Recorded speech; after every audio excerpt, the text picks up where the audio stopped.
afternoon po. Yung report ko po, online portfolios. Na-discuss na siya kanina sa TTL kay Lovely. Yung E-portfolio. E-portfolio, parang ganun siya.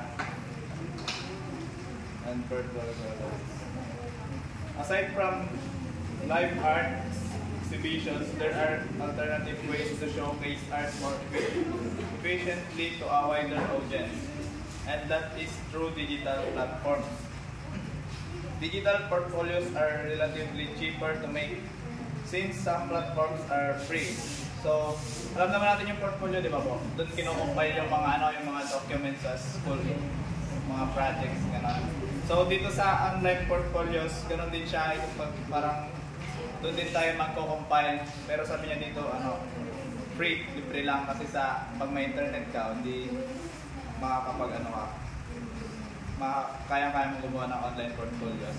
It can also document feedback through comments and emails that give students an opportunity to take pride in their own online work. Yun nga, yung online work, doon kino-compile.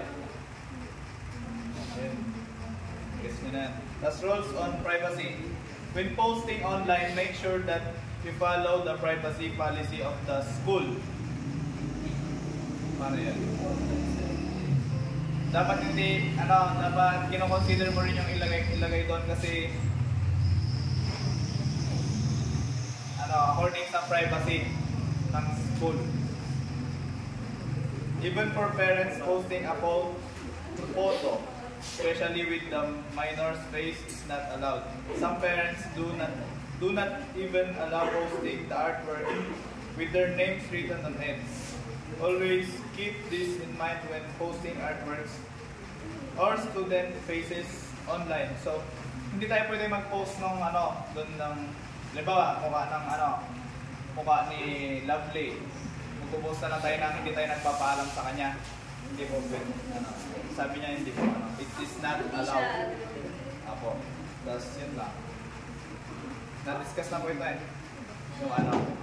Yung preparing for an exhibition. Di ba na-discuss na? Yun lang ako. Portfolio. Bye.